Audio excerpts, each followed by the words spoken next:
welcome to my YouTube channel Mad Vibes. So in this video we are talking about cholinergic system, physiology and drugs. So previous video में मैंने आपको बताया था, basic introduction दिया था autonomic nervous system के बारे में। एंड फिर अपन ने देखा था कि ऑटोनॉमिक नर्वस सिस्टम जो है उसको अपन क्या कर रहे हैं, ऑटोनॉमिक नर्वस सिस्टम को अपन दो उसमें डिवाइड कर रहे हैं। एक है अपना पैरासिम्पथेटिक और दूसरा है अपना सिंपथेटिक। जो पैरासिम्पथेटिक नर्वस सिस्टम है, इस वीडियो में अपन उसके बारे में बात करेंगे। तो पैरासिम्पथेटिक नर्वस सिस्टम को अपन और क्या कहते हैं, पैरासिम्पथेटिक नर्वस सिस्टम को अपन बोलते हैं कॉलिनर्जिक सिस्टम। कॉलिनर्जिक सिस्टम है ये अपना, इसमें जो न्यूरोट्रांसमीटर है वो है अपना एसिटाइल कोलिन। एंड इसका अपन ने जैसे प्रीवियस वीडियो में देखा था, इसका जो आउटफ्लो होता है वो होता है अपना क्रेनियो सैक्रल आउटफ्लो। क्या होता है? Cranio sacral outflow. ठीक है, इसमें क्रेनियल नर्व कौन कौन सी थी जो कि पिछले वीडियो में भी देखा था। अगर आपने वो वीडियो नहीं देखा है तो पहले जाके उसको देखिए, तो आपके बेसिक जो कॉन्सेप्ट है, जो इंट्रोडक्शन था वो क्लियर हो जाएगा। तो आपको इस वीडियो का और इजी वे में समझ में आएगा। तो जो कॉलिनर्जिक सिस्टम था उसका जो न्यूरोट्रांसमीटर था वो एसिटाइल कोलिन था, और इसमें जो आउटफ्लो होता है वो क्रेनियोसैक्रल आउटफ्लो होता है। Cranial nerve number 3, 7, 9 and 10। तो क्रेनियल नर्व नंबर 3, 7, 9 एंड 10 होती है इसमें। और सैक्रल में अपन ने S1, S2 एंड S3 देखी थी, मतलब S1 to S3 देखा था। Now neurotransmitter acetyl choline, I already told you about that. And receptors इसमें जो होते हैं वो क्या होते हैं अपने मस्करैनिक रिसेप्टर।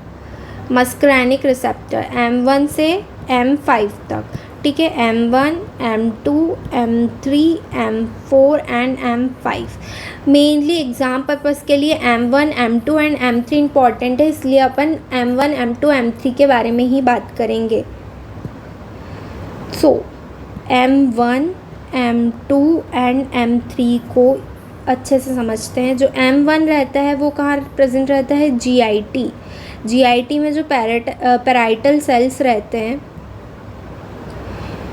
उनमें M1 प्रेजेंट रहता है। ये एसिड सिक्रीशन को इंक्रीज़ करता है।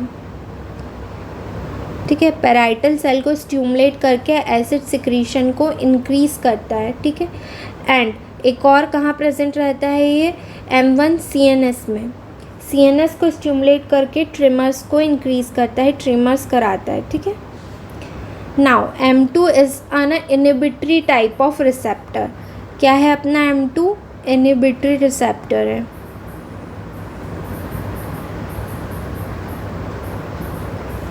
ये क्या करता है? हार्ट की जो मसल्स है, अपनी कार्डियक मसल्स, हार्ट में जो कार्डियक मसल्स रहती हैं इनको क्या करता है? इन पे इनहिबिटरी एक्शन करता है। तो ये क्या करता है? डिक्रीज़ करता है हार्ट रेट को कम करता है, कंडक्शन को कम करता है। हार्ट रेट और कंडक्शन को कम करता है। ये एक इनहिबिटरी टाइप ऑफ रिसेप्टर है। M3 की अगर अपन बात करें तो M3 एक स्टिमुलेटरी टाइप का रिसेप्टर है। ये क्या करता है? स्टिमुलेट करता है, स्टिमुलेटरी टाइप ऑफ रिसेप्टर। ये प्रेजेंट रहता है ऑल स्मूथ मसल्स में। यहाँ पे ये क्या कराता है? कॉन्ट्रैक्शन कराता है स्मूथ मसल्स का। स्मूथ मसल का क्या करा रहा है? कॉन्ट्रैक्शन करा रहा है। और कहाँ प्रेजेंट रहता है? ये प्रेजेंट रहता है endothelium of blood vessels. Endothelium of blood vessels में क्या कर रहा है? ये इंक्रीज़ करता है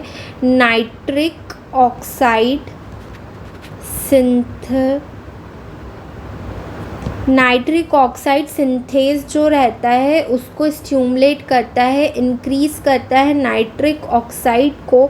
और फिर फर्दर इंक्रीज़ हो रहा है अपना ग्वानाइल साइक्लेज में, जो कि साइक्लिक GMP को इंक्रीज़ करके वैसोडाइलेशन कराता है। The main function is vasodilation.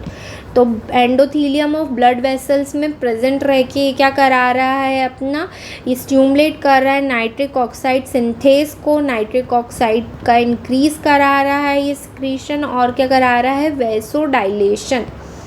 Now actions की अगर अपन बात करें तो एक्शंस क्या क्या आ रहे हैं अपने पैरासिम्पैथेटिक नर्वस सिस्टम से, कोलिनर्जिक नर्वस सिस्टम से। तो इसका एक निमोनिक है, वो है डम्बलेस। ठीक है, अब इसमें अपन देखते हैं डी से क्या है, डी से है अपना डायरिया। डी से क्या है अपना डायरिया। डायरिया क्या करा रहा है, डायरिया क्यों हो रहा है, इंक्रीज पेरिस्टाल्सिस के कारण। इंक्रीज पेरिस्टाल्सिस के कारण क्या हो रहा है अपना डायरिया। डी से क्या है अपना डायरिया, याद रखिएगा, डी से क्या है अपना डायरिया, जिसके कारण क्या हो रहा है, क्यों हो रहा है डायरिया, क्योंकि ये क्या करा रहा है अपना M3 में, जो कि एक स्टिमुलेटरी टाइप का रिसेप्टर था, क्या करा रहा था, स्मूथ मसल्स जो रहती हैं उसका करा रहा था कॉन्ट्रैक्शन। तो स्मूथ मसल्स का कॉन्ट्रैक्शन के कारण क्या होता है, पेरिस्टाल्सिस मूवमेंट जो होता है अपना, तो पेरिस्टाल्सिस बढ़ता है, पेरिस्टाल्सिस इंक्रीज होता है, जिसके कारण क्या हो रहा था अपना डायरिया इफेक्ट देखने को मिलता है अपने को। सेकंड क्या है, dilatation of blood vessel. Dilatation of blood vessels क्यों हो रहा है, डायलिटेशन ऑफ ब्लड वेसल्स हो रहा है due to increase of nitric oxide. Nitric oxide dilatation of blood vessels, के भी M3 का फंक्शन है। यू, डी यू, तो यू से क्या है अपना डंबल्स में जो यू है वो है अपना यूरिनेशन। यूरिनेशन क्यों हो रहा है, इंक्रीज ब्लैडर कॉन्ट्रैक्शन के कारण। ब्लैडर के कॉन्ट्रैक्शन के कारण क्या हो रहा है, यूरिनेशन हो रहा है। तो ब्लैडर का जो कॉन्ट्रैक्शन है उसके कारण क्या हो रहा है अपना यूरिनेशन हो रहा है। अब आते हैं एम पे। एम क्या है अपना मियोसिस। मियोसिस क्या होता है, प्यूपिल की जो मसल्स हैं उनके कॉन्ट्रैक्शन के कारण क्या हो रहा है अपना मियोसिस हो रहा है। और मियोसिस के साथ एक और क्या चीज़ हो रही है, अकोमोडेशन। अकोमोडेशन क्या होता है अपना सिलिलरी मसल के कॉन्ट्रैक्शन के कारण, जो सिलिलरी मसल है अपनी लेंस की उसके कॉन्ट्रैक्शन के कारण क्या होता है, अकोमोडेशन होता है। तो अकोमोडेशन और मियोसिस, ठीक है।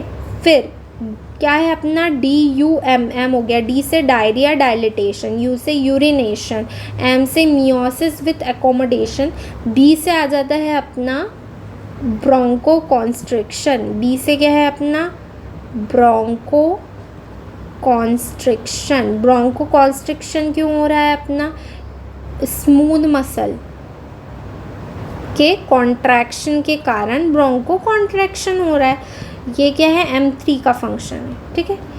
फिर आ जाता है अपना बी से एक और चीज़ है ब्रैडीकार्डिया। अभी तक अपन ने जितने भी फंक्शन देखे हैं वो सारे M3 के देखे हैं, पर जो ब्रैडीकार्डिया है वो M2 का फंक्शन के कारण हो रहा है। ब्रैडीकार्डिया M2 क्या है, एक इनहिबिटरी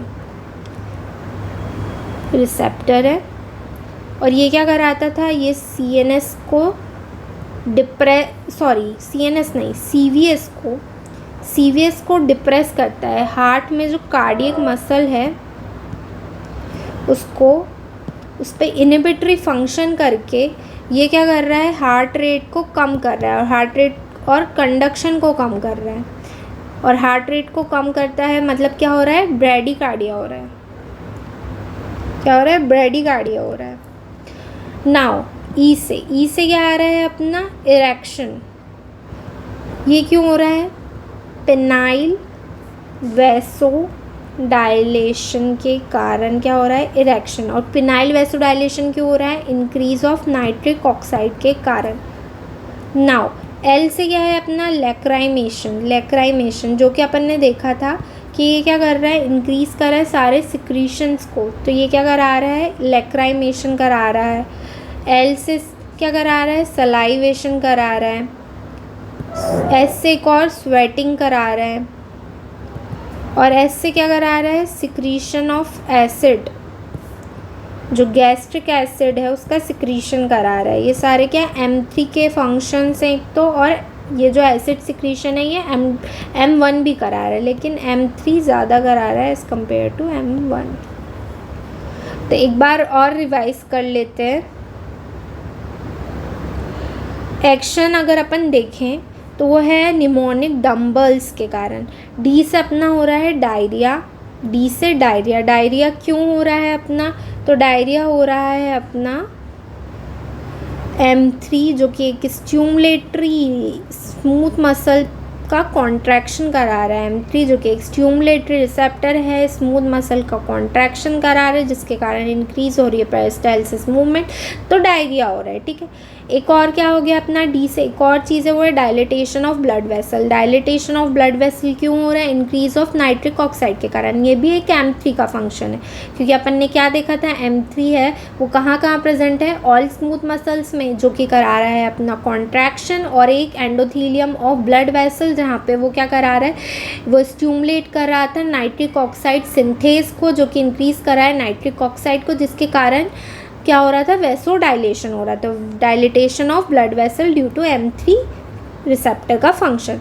अब यू से क्या आ रहा है अपना यूरिनेशन, यू से यूरिनेशन। यूरिनेशन क्यों हो रहा है? इंक्रीज ऑफ ब्लैडर कॉन्ट्रैक्शन के कारण। ये भी M3 का फंक्शन है, क्योंकि स्मूथ मसल का कॉन्ट्रैक्शन कौन करा रहा था? M3, जो कि एक स्टिमुलेटरी टाइप ऑफ रिसेप्टर है। अब नाउ M से क्या आ रहा है अपना मियोसिस। मियोसिस क्यों हो रहा है? प्यूपिल मसल के कॉन्ट्रैक्शन के कारण। इसके साथ क्या हो रहा है? अकोमोडेशन। अकोमोडेशन हो रहा है सिलुलरी मसल ऑफ लेंस के कॉन्ट्रैक्शन के कारण। ठीक है, तो मियोसिस विथ अकोमोडेशन। बी से क्या आ रहा है अपना, बी से आ रहा है ब्रोंको कॉन्स्ट्रिक्शन। ये क्यों हो रहा है? स्मूथ मसल के कॉन्ट्रैक्शन के कारण। जो ब्रोंकस उसकी मसल्स का कॉन्ट्रैक्शन हो रहा है, जिसके कारण हो रहा है ब्रोंको कॉन्स्ट्रिक्शन। ये भी M3 के एक्शन के कारण हो रहा है। M3 एक स्टिमुलेटरी टाइप ऑफ रिसेप्टर है, जो कि क्या करा रहा है? स्मूथ मसल का कॉन्ट्रैक्शन करा रहा है। ब्रेडिकार्डिया। ब्रेडिकार्डिया, बी से एक और चीज़ आती है ब्रेडिकार्डिया। ब्रेडिकार्डिया क्या हो, किसके कारण हो रहा है? M2 के फंक्शन के कारण हो रहा है। एक इनहिबिटरी रिसेप्टर है, जो कि क्या कर रहा है? CVS को इनहिबिट कर रहा है, CVS को डिप्रेस कर रहा है। क्या हार्ट की मसल्स, जो कार्डियक मसल्स हैं, उनको इनहिबिट करके क्या करा रहा है? ये उनको डिप्रेस करके करा रहा है अपनी हार्ट रेट को कम, जिसको अपन बोलते हैं ब्रेडिकार्डिया, और कंडक्शन को भी कम कराता है। तो ब्रेडिकार्डिया क्यों हो रहा है? M2 के फंक्शन के कारण हो रहा है। मेनली जो डम्बल्स हैं वो M3 के फंक्शन के कारण हो रहे हैं, जो M3 के एक्शंस के कारण हो रहे हैं, लेकिन जो ब्रेडिकार्डिया है वो M2 के कारण हो रहा है। ठीक है, M2 के एक्शन के कारण हो रहा है। ई से आ जाते हैं इरेक्शन ऑफ पेनाइल। ये क्या हो रहा है? इरेक्शन क्यों हो रहा है? पेनाइल वैसोडाइलेशन के कारण। और पेनाइल वैसोडाइलेशन क्यों हो रहा है? नाइट्रिक ऑक्साइड के इंक्रीज के कारण। एल से आ जाता है लैक्राइमेशन, एस से salivation, sweating and secretion of acid. So ये सारे थे अपने डम्बल्स। अब अपन देख लेते हैं अपना जो एसिटाइल कोलिन है, जो कि न्यूरोट्रांसमीटर है अपना पैरासिम्पथेटिक नर्वस सिस्टम का। तो पैरासिम्पथेटिक नर्वस सिस्टम, जिसको अपन also known as cholinergic system, इसका जो न्यूरोट्रांसमीटर है वो एसिटाइल कोलिन है। तो अब एसिटाइल कोलिन का जो अपन देखें कि सिंथेसिस कैसे हो रहा है और कैसे इसका मेटाबॉलिज्म हो रहा है, अगर अपन उसको देखें तो सबसे पहले अपन जाते हैं सिंथेसिस ऑफ एसिटाइल कोलिन। तो एसिटाइल कोलिन बनता है acetyl coenzyme A plus choline. ठीक है, ये मिलके बनाता है एसिटाइल कोलिन।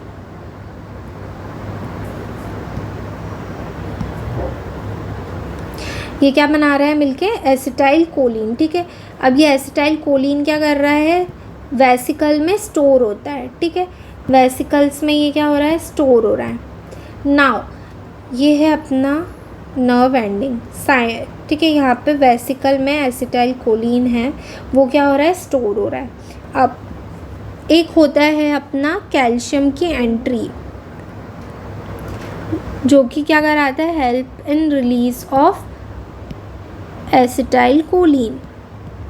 कैल्शियम की एंट्री के कारण ये जो वेसिकल्स हैं वो फ्यूज़ होके यहाँ से एसिटाइल कोलिन है वो रिलीज़ होता है, और फिर क्या करता है वो, ये एसिटाइल कोलिन क्या करता है? अपने यहाँ पे रिसेप्टर प्रेजेंट रहता है, मस्करैनिक रिसेप्टर, वहाँ पे एक्ट करके करा रहा है एक्शन डम्बल्स।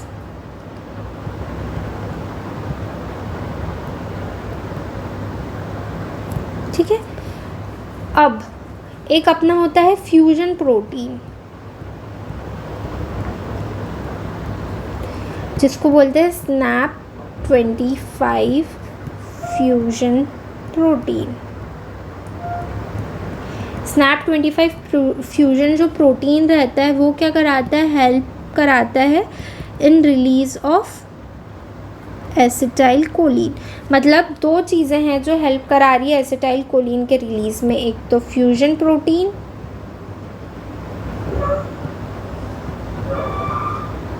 SNAP-25 और एक है अपना कैल्शियम। इन दोनों के कारण अपना क्या हो रहा है, रिलीज हो रहा है एसिटाइल कोलिन, और फिर वो मस्करानिक रिसेप्टर पे अपना मस्करानिक रिसेप्टर पे एक्ट करके क्या करा रहा है, एक्शन करा रहा है डंबल्स। ठीक है। अब एक होता है अपना बॉट्यूलिनम टॉक्सिन। बॉट्यूलिनम टॉक्सिन क्या है, बॉट्यूलिनम टॉक्सिन क्या करता है, ब्लॉक करता है अपना फ्यूजन प्रोटीन को, फ्यूजन प्रोटीन को ब्लॉक करता है, SNAP-25 को ब्लॉक करता है एंट्री ऑफ कैल्शियम, जिसके कारण क्या करता है, एसिटाइल कोलिन के रिलीज को क्या करता है, डिक्रीज करता है, इनहिबिट करता है। अब ओरिजिन क्या है अपना बॉट्यूलिनम टॉक्सिन का, ये है अपने को मिलता है क्लोस्ट्रीडियम बॉट्यूलिनम से। क्लोस्ट्रीडियम बॉट्यूलिनम से अपने को मिलता है बॉट्यूलिनम टॉक्सिन, जो कि टाइप 1A क्या है अपना, टाइप A टॉक्सिन है। कौन सा है ये, क्लोस्ट्रीडियम बॉट्यूलिनम जो है बैक्टीरिया, इसका टाइप A टॉक्सिन है अपना बॉट्यूलिनम टॉक्सिन। इसका मैकेनिज्म ऑफ एक्शन क्या है, कैसे काम करता है बॉट्यूलिनम टॉक्सिन, तो ये क्या कराता है, irreversible blocker of SNAP-25 fusion protein. जो फ्यूजन प्रोटीन SNAP-25 है, इसका क्या है, ये इरिवर्सिबल ब्लॉकर है। मतलब इसका जो एक्शन है वो क्या रहेगा अपना, लॉन्ग लास्टिंग रहेगा, ऑलमोस्ट रहता है 3 मंथ्स तक, क्योंकि ये क्या है, इरिवर्सिबल ब्लॉकर है। कैल्शियम की एंट्री को क्या कर देगा, ब्लॉक कर देगा, जिसके कारण क्या होगा, डिक्रीज़ हो जाएगा अपना एसिटाइल कोलिन का रिलीज़। क्योंकि एसिटाइल कोलिन के रिलीज़ के लिए अपने को दो चीज़ें इंपॉर्टेंट थी, एक था अपना SNAP-25 फ्यूजन प्रोटीन, जो कि क्या करता था, कैल्शियम की एंट्री कराता था, जिसके कारण क्या होता था, एसिटाइल कोलिन का रिलीज़ होता था। तो ये इसको ही ब्लॉक कर देता है, रिवर्सिबल ब्लॉकर है, तो ये कुछ होगा ही नहीं। तो अपना एसिटाइल कोलिन का जो रिलीज़ है वो डिक्रीज़ रहता है, कम होता है, जिसके कारण क्या होता है, अपना एक्शंस अपने को नहीं मिलते हैं। डंबल के जो एक्शंस हैं, डंबल्स के जो एक्शंस हैं वो देखने को नहीं मिलते हैं। नाउ रूट ऑफ एक्शन क्या है इसका, रूट ऑफ एडमिनिस्ट्रेशन क्या है, लोकल रूट। अपन ये जो बॉट्यूलिनम टॉक्सिन है इसको लोकल रूट के थ्रू देते हैं। इसके इंडिकेशंस क्या हैं, तो इंडिकेशंस की अगर बात करें तो मसल स्पाज़म, मतलब बहुत मसल कॉन्ट्रैक्ट हो रही है, अपने को मसल को रिलैक्स करना है, तो अपन इसको देते हैं बॉट्यूलिनम टॉक्सिन को। या रिंकल है ओवर फेस, तो उसके ट्रीटमेंट के लिए भी अपन देते हैं बॉट्यूलिनम टॉक्सिन को। नाउ मेटाबॉलिज्म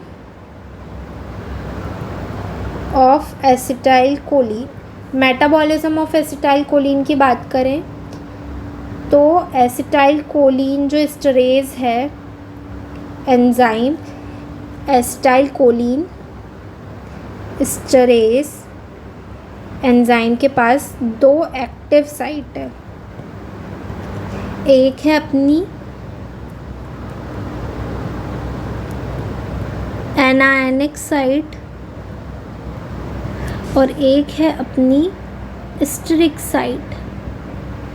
तो स्टेरिक साइट पर होता है स्टर बॉन्ड और एनायनिक साइड पे आता है एसिटाइल कोलिन।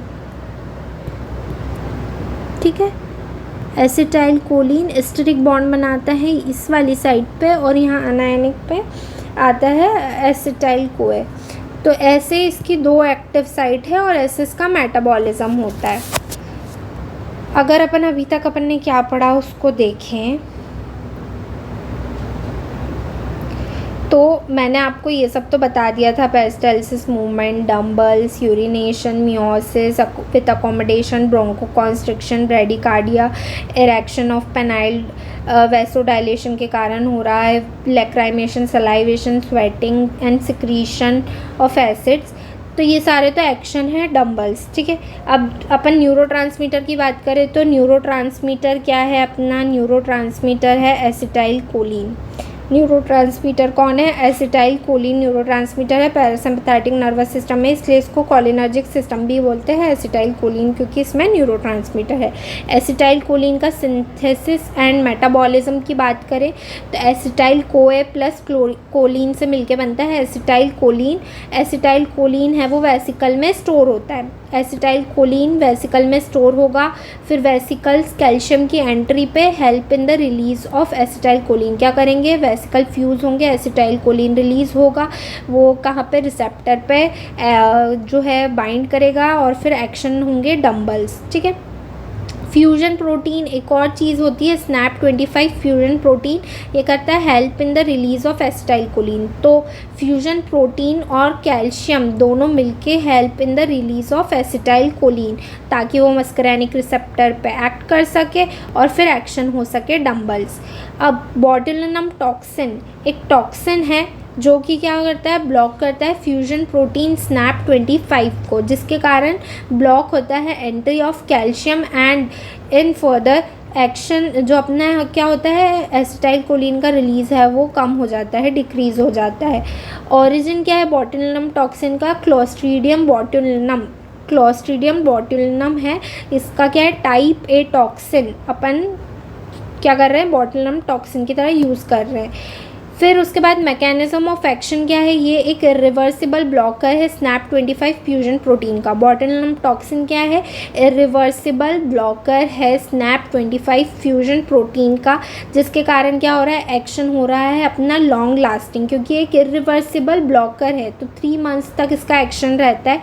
ये कैल्शियम एंट्री को क्या कर रहा है? कैल्शियम एंट्री को ये कर रहा है ब्लॉक, एसिटाइल कोलिन का रिलीज़ कर रहा है डिक्रीज़। ठीक है, तो SNAP-25 जो है वो क्या करा रहा था? कैल्शियम एंट्री कराता है, जिसके कारण एसिटाइल कोलिन रिलीज़ होता है। लेकिन यहाँ पे अपन ब्लॉक ही कर रहे हैं अपना SNAP-25 को, तो ना ही एसिटाइल कोलिन रिलीज़ होगा और जिसके कारण डिक्रीज़ हो जाएगा एसिटाइल कोलिन का रिलीज़ और एक्शन डम्बल्स भी अपने को नहीं देखने को मिलेंगे।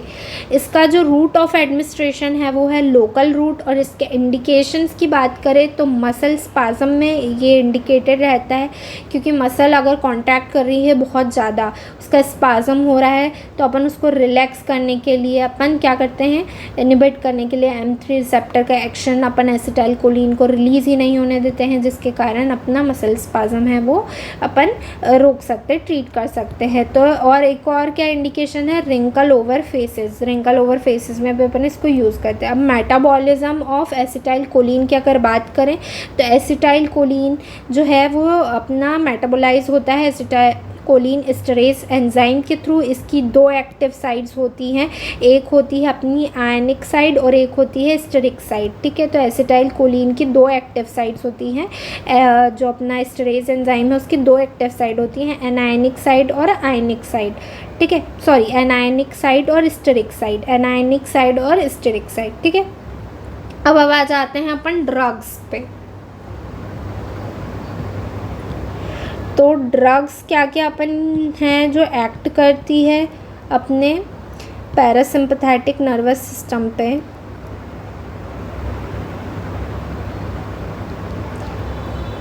वो है अपनी कोलिनर्जिक ड्रग्स और anti cholinergic drugs. Cholinergic drugs 2 type की रहती हैं, डायरेक्टली एक्टिंग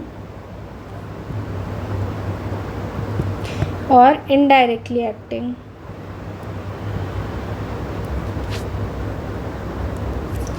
देखो तो जो अपना पैरासिम्पथेटिक नर्वस सिस्टम है उसमें अगर अपन बात करें तो दो टाइप की ड्रग्स हैं जो एक्ट करती है। एक होती है कॉलिनर्जिक ड्रग्स और एक होती है एंटी कॉलिनर्जिक ड्रग्स। सबसे पहले अपन कॉलिनर्जिक ड्रग्स के बारे में बातें कर रहे हैं। तो कॉलिनर्जिक ड्रग्स जो रहती हैं वो डायरेक्टली एक्टिंग होती हैं, इनडायरेक्टली एक्टिंग होती हैं। डायरेक्टली एक्टिंग ड्रग्स क्या है, जो मस्करैनिक रिसेप्टर को स्टिमुलेट करती हैं, वो है डायरेक्टली एक्टिंग ड्रग। और इनडायरेक्टली एक्टिंग ड्रग क्या करती है, एसिटाइल कोलिन जो एस्टरेज एंजाइम है जो कि मेटाबॉलिज्म करा रहा है एसिटाइल कोलिन का, उसको ब्लॉक करके, उसको इनहिबिट करके इंक्रीज करती है एसिटाइल कोलिन का। एसिटाइल कोलिन ज़्यादा रहेगा तो वो मस्करैनिक रिसेप्टर पर ज़्यादा एक्ट करेगा, जिसके कारण अपने को डंबल्स देखने को मिलते हैं। ठीक है, अब इनडायरेक्टली एक्टिंग भी दो टाइप की होती है, एक होती है रिवर्सिबल और एक होती है इरिवर्सिबल। ठीक है, तो अभी तक मेन चीज़ ये याद रखिए, कॉलिनर्जिक और एंटी कॉलिनर्जिक दो टाइप की ड्रग्स होती है जो कि पैरासिम्पथेटिक नर्वस सिस्टम पे एक्ट करती है। कॉलिनर्जिक ड्रग्स की बात करें तो इसमें आ जाती है अपनी directly acting drugs. Directly acting drugs किन्हें कहते हैं, जो कि मस्करैनिक रिसेप्टर को स्टिमुलेट करती है। और इनडायरेक्टली एक्टिंग ड्रग्स किसे कहते हैं, जो कि एसिटाइल कोलिन एस्टरेज एंजाइम को ब्लॉक करके एसिटाइल कोलिन का जो है लेवल बढ़ा के रखती है, जो कि ज़्यादा एक्ट करेगा मस्करैनिक रिसेप्टर पर और डंबल्स होगा। इसके अगर दो टाइप्स देखें तो एक होती है इरिवर्सिबल और एक होती है रिवर्सिबल। ठीक है, अब सबसे पहले अपन आ जाते हैं अपने कॉलिनर्जिक ड्रग्स पे। कॉलिनर्जिक ड्रग्स में अपन बात कर रहे हैं directly acting cholinergic drugs.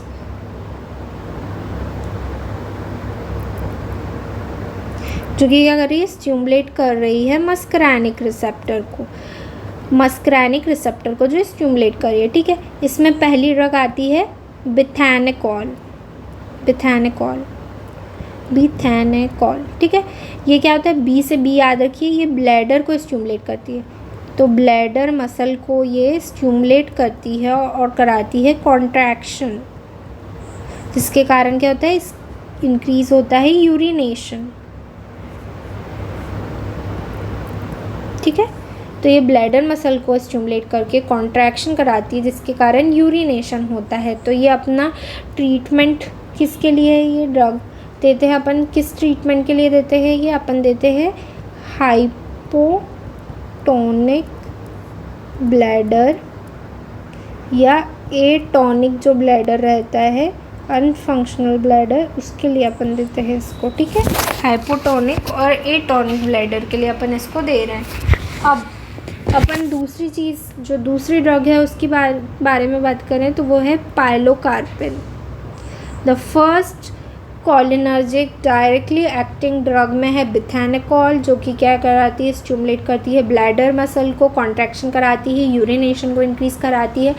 Drug of choice है, क्या है, ड्रग ऑफ चॉइस है अपनी एटोनिक ब्लैडर का ड्रग ऑफ चॉइस है। हाइपोएक्टिव ब्लैडर का क्या है, हाइपोएक्टिव ब्लैडर का ड्रग ऑफ चॉइस है। Second drug is pilocarpine. Pilocarpine use करते हैं एज अ आई ड्रॉप।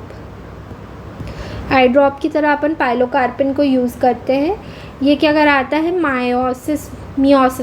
ये क्या कराता है, मियोसिस कराता है, widening of peripheral angle, widening of peripheral angle कराता है। क्या कराता है, मियोसिस कराता है, पेरिफेरल एंगल की वाइडनिंग कराता है, इंक्रीज करता है ड्रेनेज ऑफ,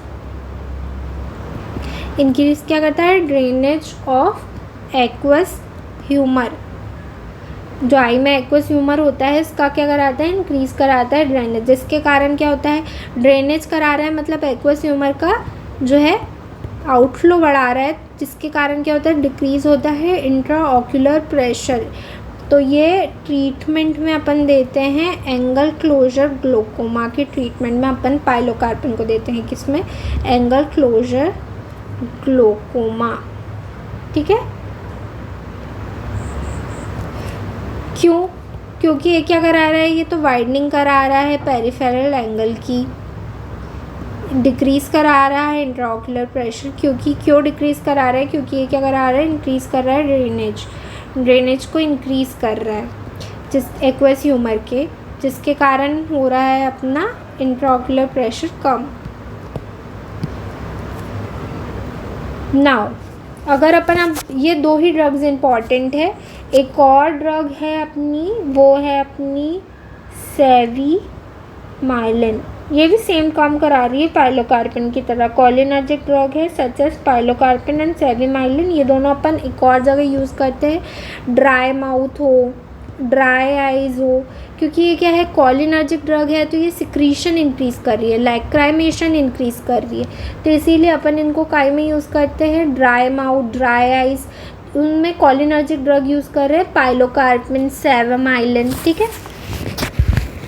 नाउ अब अपन आ जाते हैं अपनी इनडायरेक्टली एक्टिंग ड्रग्स पे।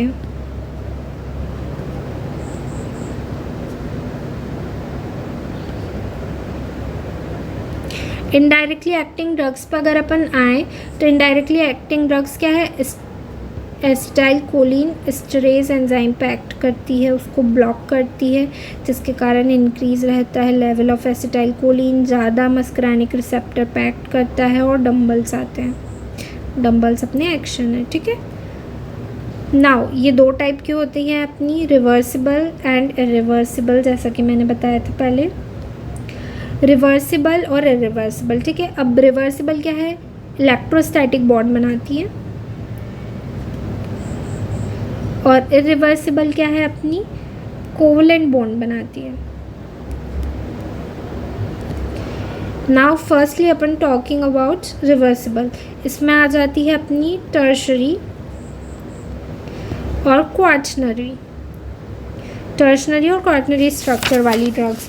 तो टर्शरी स्ट्रक्चर वाली जो ड्रग्स हैं वो CNS एक्शन भी दिखाती हैं, क्योंकि टर्शरी एक्शन वाली ड्रग क्या है, ब्लड ब्रेन बैरियर को क्रॉस कर सकती है, तो ये CNS एक्शन भी दिखाती हैं। इसमें फर्स्ट ड्रग है अपनी डोनेपेजिल। डोनेपेजिल, डी से याद रखना, डी से डिमेंशिया, डी से डोनेपेजिल, डी से डिमेंशिया।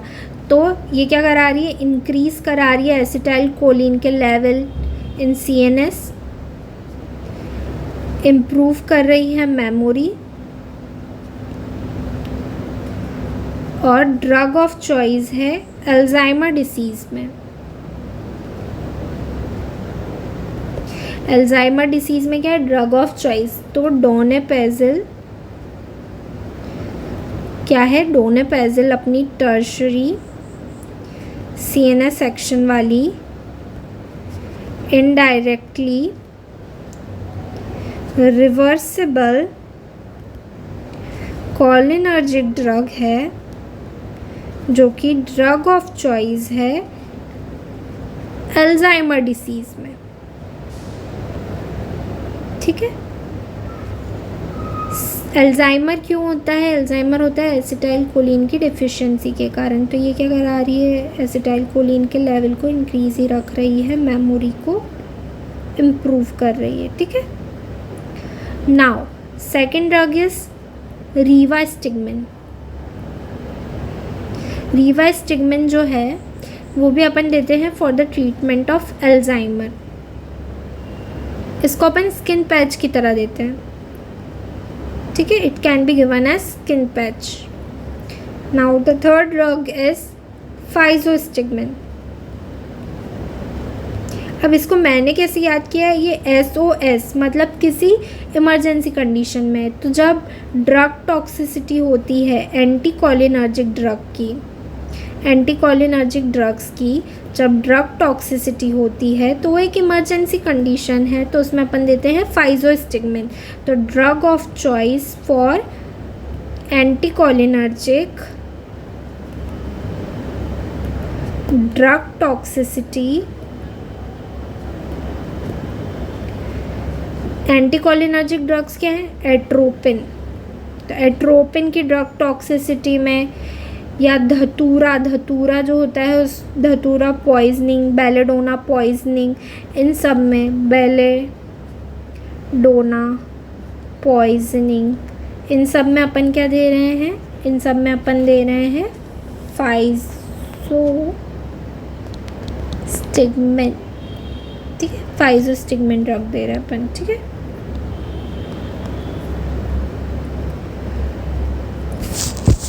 ठीक है। तो ये था अपना, इसमें अपन ने 3 ड्रग्स पढ़ी थी, एक है अपनी फाइजोस्टिगमिन, एक है अपनी रिवास्टिगमिन और एक थी डोनापेजिल।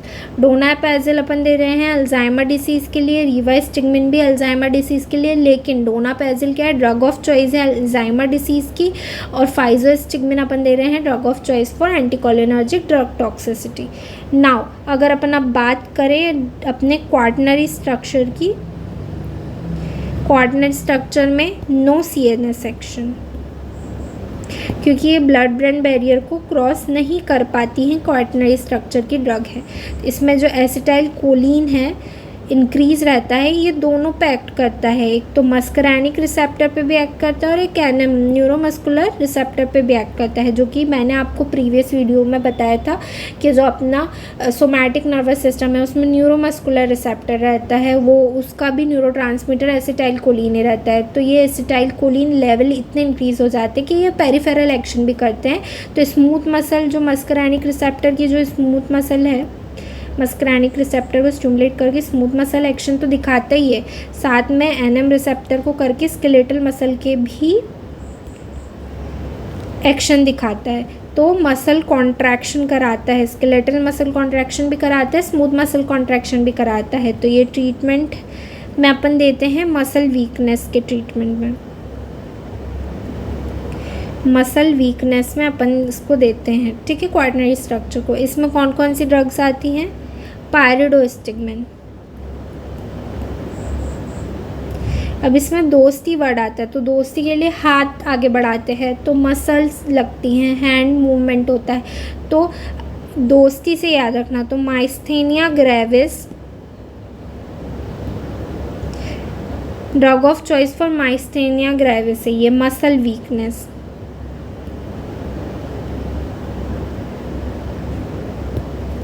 अब माइस्थेनिया ग्रेविस मसल वीकनेस में अपन पायरिडोस्टिगमिन देते हैं, जो कि एक कोलिनर्जिक ड्रग है, पर इसका साइड इफ़ेक्ट्स भी है। इसके साइड इफ़ेक्ट्स क्या है कि इसमें क्या हो रहा है, अपने जो मस्करैनिक रिसेप्टर्स के एक्शन बहुत ज़्यादा देखने को मिलते हैं, बहुत ज़्यादा डंबल्स देखने को मिलते हैं। तो अपन इसके ट्रीटमेंट में साथ में क्या देते हैं, लो डोज ऑफ एट्रोपिन या कोई भी एंटीकोलिनर्जिक ड्रग भी अगर MCQ के उसमें लिखी है, एक ऑप्शन है, तो वो भी लगा सकते हैं, ग्लाइकोपायरोलेट भी लगा सकते हैं या एट्रोपिन भी लगा सकते हैं।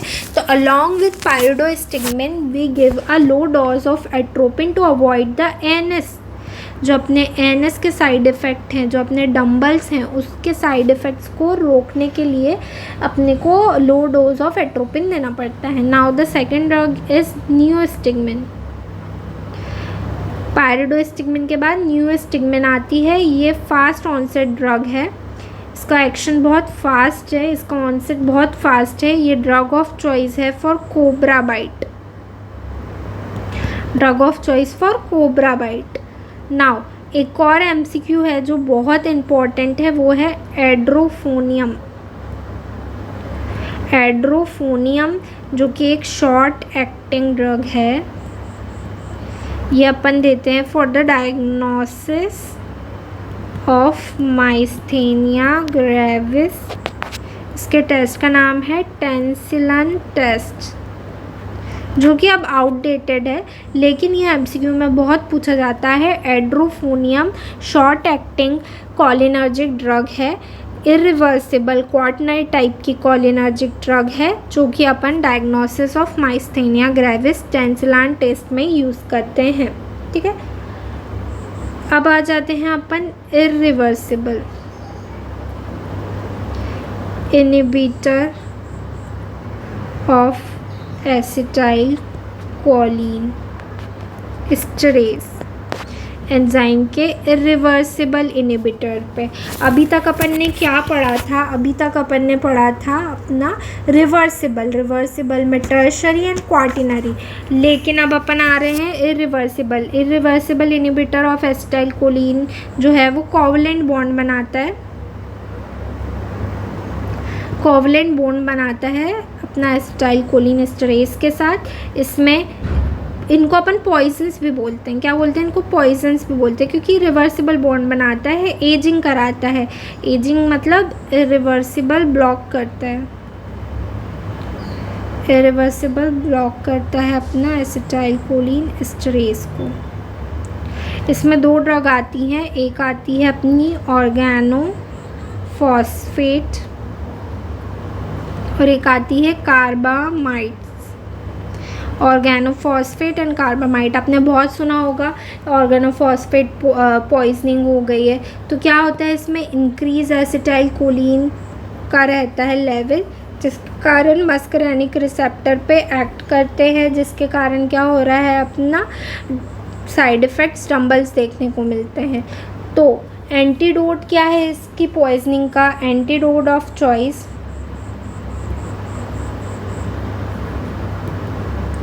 For antidote of choice for organophosphate poisoning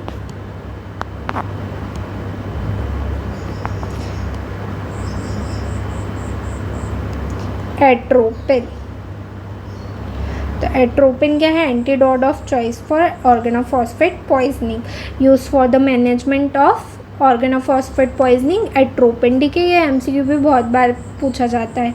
एक ऑक्साइन्स भी होते हैं, ऑक्साइन्स जैसे कि पैराल्डिऑक्साइन्स। ये ऑक्साइन्स सिर्फ यूज़फुल रहते हैं अपने ऑर्गेनोफॉस्फेट पॉइजनिंग में, कार्बामाइड्स पॉइजनिंग में नहीं, क्योंकि ऑर्गेनोफॉस्फेट पॉइजनिंग में क्या होता है, अपना एनायनिक साइड जो है वो फ्री रहती है। मैंने आपको बताया था स्ट्रेस की 2 साइड रहती है, anionic and ester side. Anionic side इसमें फ्री रहती है, पर कार्बामाइड पॉइजनिंग रहती है उसमें anionic side is not free. तो इसमें ऑक्साइन्स का कोई यूज़ नहीं है, लेकिन ओपी पॉइजनिंग में ऑक्साइन्स भी दे सकते हैं। ठीक है, so this is all about the cholinergic system. अब नेक्स्ट टॉपिक में अपन एंटीकोलिनर्जिक ड्रग्स के बारे में पढ़ेंगे। सो अगर आपको ये वीडियो पसंद आया है और आपको समझ में आया है तो प्लीज़ मेरे चैनल को सब्सक्राइब कीजिए, लाइक कीजिए और इसी के साथ बाय बाय।